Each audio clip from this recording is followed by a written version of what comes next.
We are finally here. The NFL draft is around 48 hours away, and today I'm going to be giving you guys my official 2025 NFL mock draft. And I feel like this year we've had so much different smoke screens and rumors leading up to this draft, especially in the top 10. We had no teams trade so far at the moment I am recording this. It does seem like we are going to know who's going to go 1, 2, and 3, but then the draft starts at 4, and I feel like there are 20 different players that can go from picks 4 to 10 in the draft, and I love that. I love when we have no idea what's going to happen. I think that makes things really interesting, and it really makes things difficult for the GMs who have to kind of think on the spot. Are they going to trade up? Are they going to trade down? Do they want to reach on a player that they love, that they just think they could take at that spot instead of maybe best player available in their eyes, but more so the best fit on their team? And we will be grading every first round pick on this channel as well, so make sure you are subscribed. But it does feel like it's a clear number 1 overall pick, and it's been that way for some time now. If they weren't going to trade out of number 1, they were going to select Cam Ward to the Tennessee Titans. The Titans didn't add any quarterback in the offseason.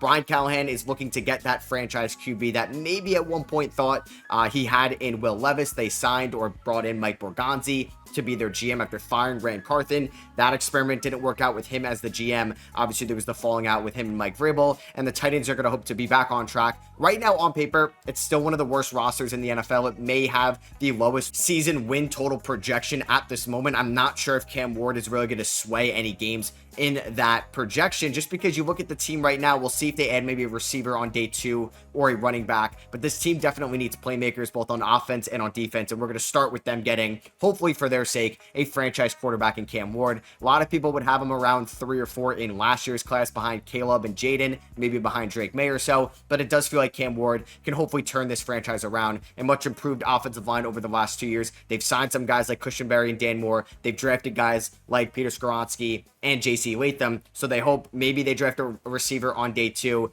add Calvin Ridley, Tajay Spears, Tony Pollard. Cam Ward can succeed with an offensive-minded head coach in Brian Callahan. So on the clock here at number 2, we have the Cleveland Browns. At one point, we thought they could maybe end up going Shedeur Sanders. They end up getting back Joe Flacco this offseason. He brought them to the playoffs back in 2023. They traded for Kenny Pickett. Doesn't feel like Deshaun Watson is going to play for them this year. Not sure if they're going to be in the Kirk Cousins sweepstakes if he does end up getting moved. So people thought they could take Shedeur at 2. I don't see that happening at this point. I do think they're going to end up going Travis Hunter. I feel like they could be a team that could try to utilize Travis Hunter both as a corner and as a receiver for this team. He would probably slide in as their number 2 or number 3 corner right away. He would slide in probably as their number 2 receiver behind Jerry Jeudy, but could definitely be their wide receiver 1 throughout the course of his career and over the next few years. I think Abdul Carter would be really interesting as well, just because having him and Myles Garrett rushing the passer just could be insanely entertaining and really difficult to stop here in the NFL. They do need to improve the offensive line as well, but I don't think they were ever going to take Will Campbell there at number 2. I do think it's going to end up being Travis Hunter out of Colorado, which leaves the Giants here at number 3. Now, it does feel like their front office is split on Shedeur Sanders, because I'm sure Brian Dable and Joe Shea just want to win games next year to showcase the development of this team. And who knows, they might not be on this team, or they might be coaching or making decisions of this team a year from now, which makes things very scary for this team. I do think it would be wise for them to trade down if they can accumulate more day 2 picks or round 2 picks. If a team wants to trade up and get Abdul Carter, like the Panthers or like the Bears, if they want to get that premier edge rusher at number 3, and the Giants can maybe add like a Will Campbell or a playmaker, maybe a Tim McMillan or something later on here, because they have Russell Wilson, you have Jameis Winston. I don't think they're going to take Shedeur Sanders at number 3. I think they'd rather the positional value. They're going to go Abdul Carter, and I think they could look to take Jalen Milroe early there in the second round. So yeah, I'm going to have Abdul Carter go to the Giants. It does feel like they would also move Kayvon Thibodeau for maybe a 3rd round pick if a team is willing to pay that price, maybe a 4th round pick, as the first rounder hasn't really lived up to the hype out of Oregon, and they can now have still an elite defensive line with Dexter Lawrence, Brian Burns, and Abdul Carter. Like, that's filthy. This defense could be very good next year if they can maybe add a corner or 2, but they did add Javon Holland in the offseason, Paulson Adebo as well. Drew Phillips was a productive rookie last year. The Giants defense could be much improved. It's just how will that offense look with Russ and Jameis? But honestly, they're probably the best quarterbacks they have had in quite some time, at least more so Russ. So we're on the clock here at number 4 with the Patriots. Now I think this is where the draft starts, because there's 3 players that can go here, maybe 4. Genty, McMillan, Graham, and Campbell. I think a lot can happen here. There's been some Genty to Jags hype as well there at number 5. I do think at number 4, though, the Patriots are going to look to continue to protect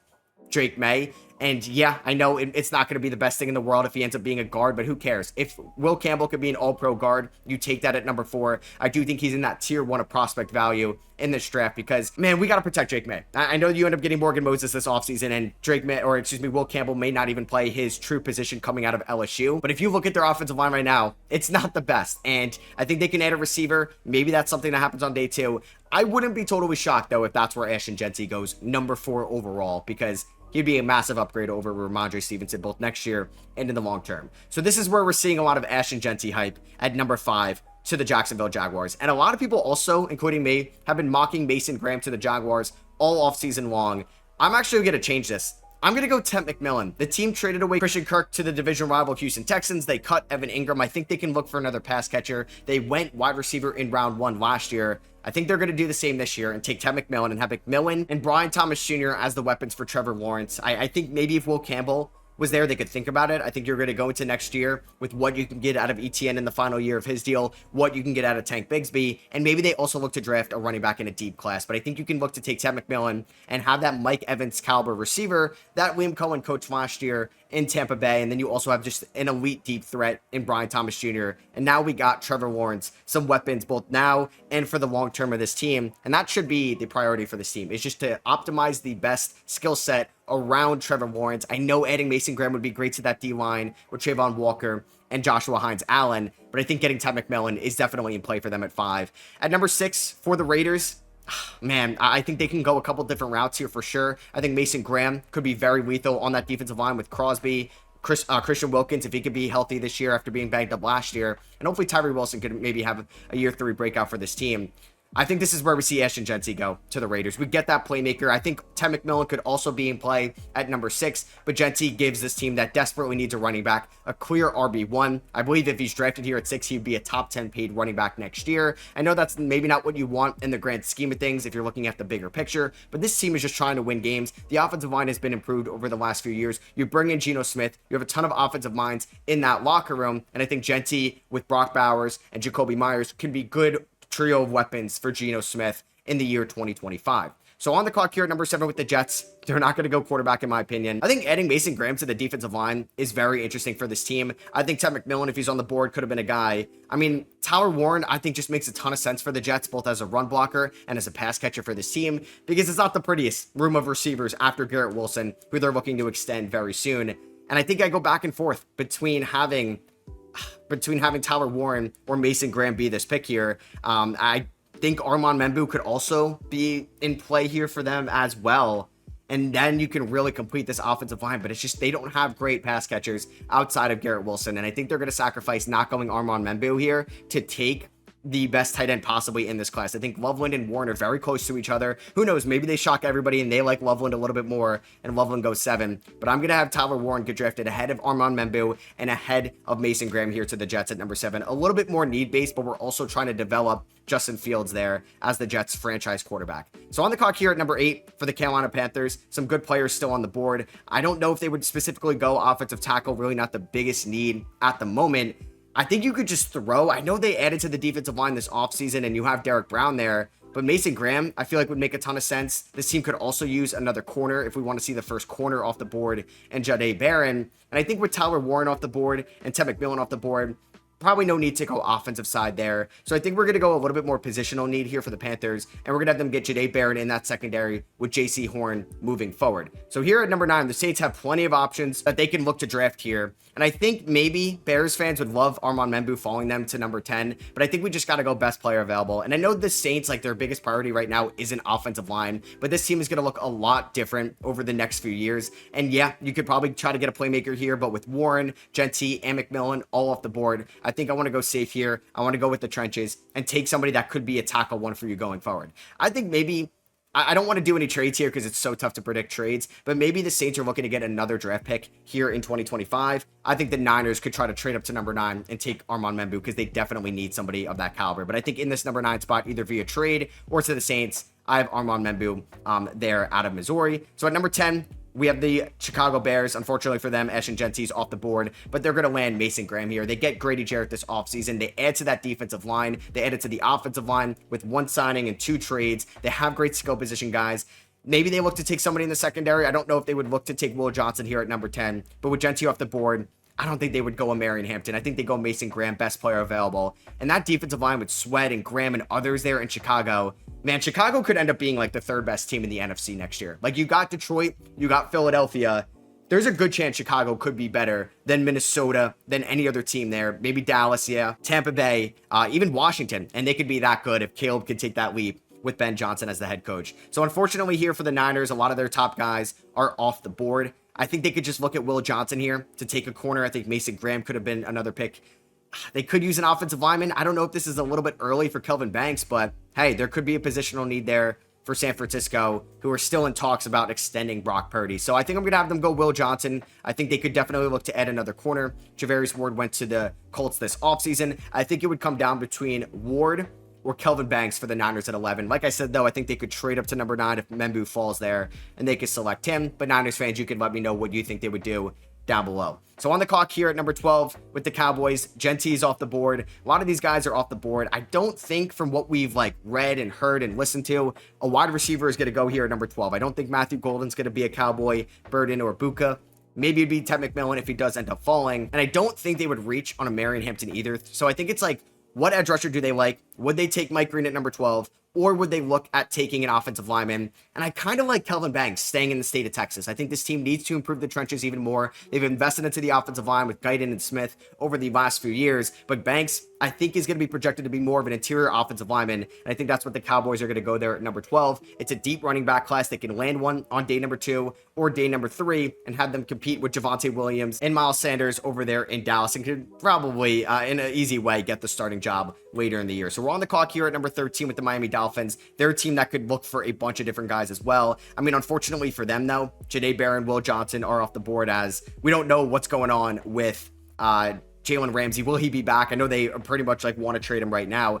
I mean, with Banks off the board, the top offensive lineman off the board, would they look at taking somebody like a Josh Simmons this high? Would they look at to take somebody like a Tyler Booker? That's probably too high. Gray Zabel, I think, could be in play. Josh Connerly could be in play. But I think for them, they're going to look at interior defensive line.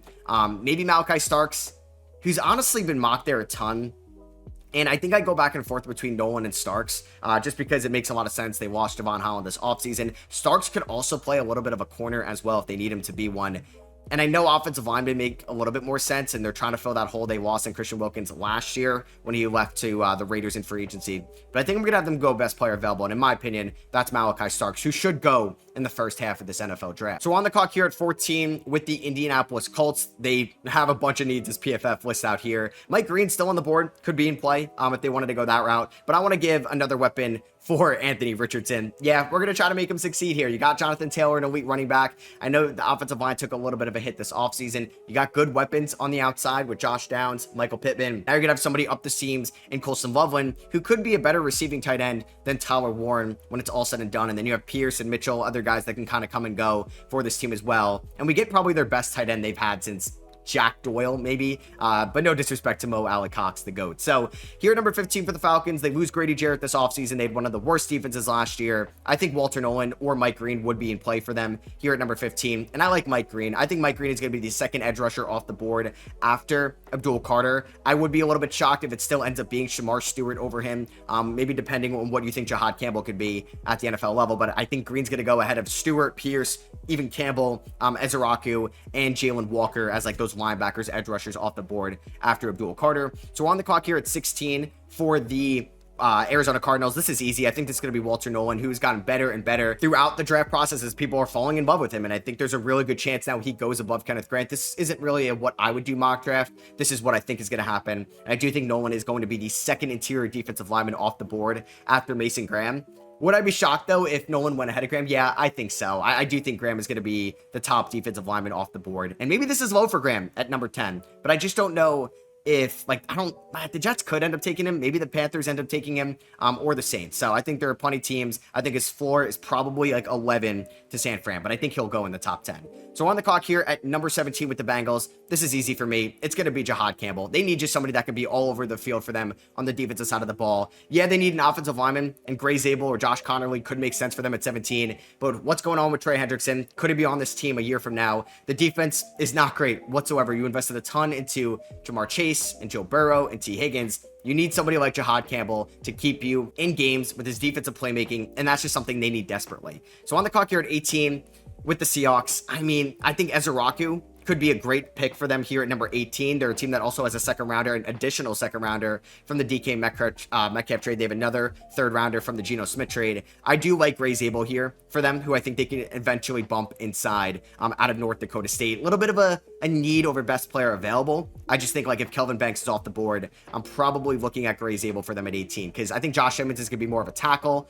So I don't think you're going to really move Lucas across off the tackle spots, obviously. So we're going to have Gray's able to go 18. 19 here. Love this pick for the Tampa Bay Buccaneers. Donovan Ezraku. I think this has been rumored a ton. I think it's going to happen if he's on the board at 19. Unless Mike Green is somehow there at 19, then I think that could be him. Maybe they like Jahad Campbell a little bit more, but I do think this is around the range of where Donovan Ezraku is going to go. So on the clock here at 20 with the Denver Broncos, who really didn't add a running back this offseason. I think this is an intriguing Marion Hampton spot where Sean Payton can get that true workhorse bell cow running back. I know there was a by committee thing last year. I mean, they could also look to go Derek Harmon out of Oregon or Kenneth Grant, who is still on the board. I think I'm going to actually have them go with Marion Hampton now. I just like that fit so much. If Tet somehow falls to them, yeah, I'm all over Tet. If Genty somehow falls to them, all over Genty. But I do think we're going to see a Marion Hampton go in round number 1. So that's my pick there. This is the big wild card of the draft, the Pittsburgh Steelers, because would the Steelers trade down? I don't know if they would take Shedeur if he falls, and that's the big thing here, because what's going on with Aaron Rodgers? Do you even want to put all your eggs in the Aaron Rodgers basket? As a Steelers fan, I'm really embarrassed the way that this team has handled the quarterback position over the last few years, and I worry about what's going to happen after this draft, because I don't think Shedeur Sanders has really top 10 quarterback in the league potential. Could he be a fine starter for you one day? Yes. But taking him at 21 and just redoing the Kenny Pickett cycle, I think you're just setting this franchise back even more. I would not take Shedeur here. And I don't think Shedeur is going to be a Steeler after draft night. I mean, they would have their pick of the litter with all these receivers still on the board if they think they're going to eventually move on from George Pickens. But I think with Cameron Hayward getting older, and I think they're going to really like Derek Harmon. I think Derek Harmon is going to be a Pittsburgh Steeler at pick 21. Larry Ogunjobi ended up becoming a Buffalo Bill. You get Harmon and Benton there on the interior. You have Hayward as like an outside lineman there as the DN spot. You have TJ Watt. Those guys are getting older. Now this is a mean pass rush. I mean, I don't think they need a safety. Like you got Deshaun Elliott and Minka. I think it's a fine safety duo. I mean, this team needs another corner. I know they added Darius Slay, but unless Corey Trice or Beanie Bishop take a development step, I'm worried about Darius Slay and Joey Porter Jr. Maybe they really like Trey Amos or Siobhan Revel. Maybe they're at number 21. I just don't see it being Shedeur Sanders. And maybe that's just me being in denial. So number 22, easy pick here for the LA Chargers. With him still on the board, we're going to get a Michigan player, not Colston Loveland, going to Jim Harbaugh there at 22. And they get Kenneth Grant, who I think they would love if he fell to them at 22. But I feel like the Steelers like Harmon over Grant from everything that I've been reading about the Steelers with their scouting process over the course of the 25 draft. So we're on the clock here at number 23 for the Packers. I mean, do they end up going James Pierce? I feel like they're a weird drafting team in round number 1. Maybe they love Landon Jackson. Like, I would not be shocked if they took somebody like that here. I would just love for them to take a receiver. I mean, I don't think Christian Watson is in your future plans. I don't know if you can have that much faith in Dontayvion Wicks. I mean, Jaden Reed is great. We'll see how Romeo Dobbs is going to look next year. I think you go for the next best receiver in this class, and that's for me, Luther Burden. So I'm going to have them take a receiver here. We probably won't see it, but I would just like to think that the Packers, if all these guys fall to them, they would make the right decision there. So I said I wasn't going to have any trades here in round 1. I will have one. And I think it's going to also involve one of the teams picking there in the top 3 that want to move up for a quarterback. Would it be the Browns? Would it be the Giants? I think the Browns would be a little bit more aggressive. So it'd be something like maybe they end up adding a 3rd and maybe like a 5th or something like that over the course. Don't look too much into this picks. It's more so, yeah, this is a trade that I think is going to happen. The Vikings only have 4 picks in this draft. They're going to try to accumulate more. They really can't just take 4 players in this class. And they're going to trade down early part of the second round to still get maybe a stud corner or somebody like that on the defensive interior. And the Browns are going to move up to take Shedeur Sanders. I just think they're a team that would be more likely to draft Shedeur. I think you can have Shedeur, probably Kenny Pickett and Joe Flacco all battling it out for that QB1 spot to start off the year. And I think it's also a dope storyline to have Travis Hunter and Shedeur Sanders maybe turning the franchise of Cleveland around, or at least trying to do so. And at 25, I mean, the Texans could have some great wide receiver options on the board, but this is easy for me. It's going to be Josh Simmons. Now, Ohio State offensive tackle protecting an Ohio State quarterback, and Simmons, if healthy, could be a great kind of protector for CJ Stroud over the course of his career. I think the Rams are a wild card at 26. I've seen some like Jackson Dart mocks with them. Man, that would be wild if that happened. I mean, they could look at an offensive lineman as well, and I think Josh Connerly makes a lot of sense. I mean, Matthew Stafford isn't going to be your quarterback in 5 years, but he could be somebody that can protect your next quarterback. You moved on from Jonah Jackson this offseason. The offensive line has been shuffled over the last few years, and I think Connerly could be a nice staple piece for you on the end there. So we're on the clock here with the Ravens at 27. I think they're a team that could look. I mean, they're not going to take a safety most likely. So I think this is where we could see another edge rusher go, and it's whoever they like the most here. And I think they would try to take the upside over Shamar Stewart. I just can't see Shamar going in the top 10. I know I have him kind of low here in this mock. I would be shocked if him and Jalen Walker go in the top 10. So at number 28 with the Detroit Lions, I think we could see a little bit of a run on some linebackers slash edge rushers. I think they could like Landon Jackson a ton here, have him on the other side, Braden Swinson as well. I mean, yeah, I think that's what I'm going to end up doing. I like Landon Jackson to go probably around this range over James Pierce Jr. I think Pierce Jr. is going to be an early second rounder. So we're on the clock with the Commanders at 29. I think they desperately need a corner. I think Trey Amos is going to be the next corner off the board. A little bit of a tier drop off after Will Johnson and Jahdae Barron. And I think the Commanders, if I think in this spot, it's going to come down between Trey Amos or Savon Ravel. And I'm going to have Amos there out of Ole Miss. So we're on the clock here at number 30 with the Buffalo Bills. I think they're going to look to just continue to add on the defensive side of the ball. And I'm going to have them get Jalen Walker, an interior linebacker. Matt Milano's had some injuries over the last few years. And I think Walker can provide good depth, athleticism, and speed for that front seven. At 31, I mean, the Chiefs have to take an offensive lineman, right? They just have to. I don't know what this team is going to look like over the course going forward. Tate Ratledge, I think, is interesting here, but I'm going to have them go Donovan Jackson, the other offensive tackle coming from Ohio State, who could play tackle, could maybe play guard, but they're taking a big chance on Jalen Moore. They tagged Trey Smith. They traded Joe Thuney this offseason. They just have to go offensive lineman there at 31. And to finish things off here at 32, could the Eagles take a receiver? I don't know. I just feel like the Eagles are going to get like a stud player here. That's just going to fall to them at 32. I think they could just go. I don't know if they would take an edge rusher. I don't know if they would take an interior offensive lineman if somebody fell. Could they look at another corner, like take Benjamin Morrison, and then when he gets fully healthy, you can maybe get like a top player there at number 32. And I think that's what I'm going to have them do, either him or Savon Revel. And they like lose Gardner Johnson and Slay this offseason. They move on from some of those older guys. You could go maybe Winston or Watts or Emin Wari, one of the safeties. I think Revel's going to be a first rounder. Maybe the Eagles end up trading down, but I think they're going to look to add some more corner depth with Cooper DeJean and Quinion Mitchell. So that is my official 2025 NFL mock draft. If I could get, I don't know how many picks right. If I can get somehow 10 in some way, either it's at the same spot or it's a team but at a different spot, I'll take it. I just think this draft really starts at pick number 4, and the Pats could take 4 different players there, and that is going to have a domino effect on the rest of this draft. So yeah, if you guys did enjoy, I'd appreciate you dropping a thumbs up. Let me know what you think of my mock down below, and I'd love to know your mocks as well. If you want to give me your 4 through 10 or anything like that down below in the comments, and I'll catch you guys in the next one. Peace.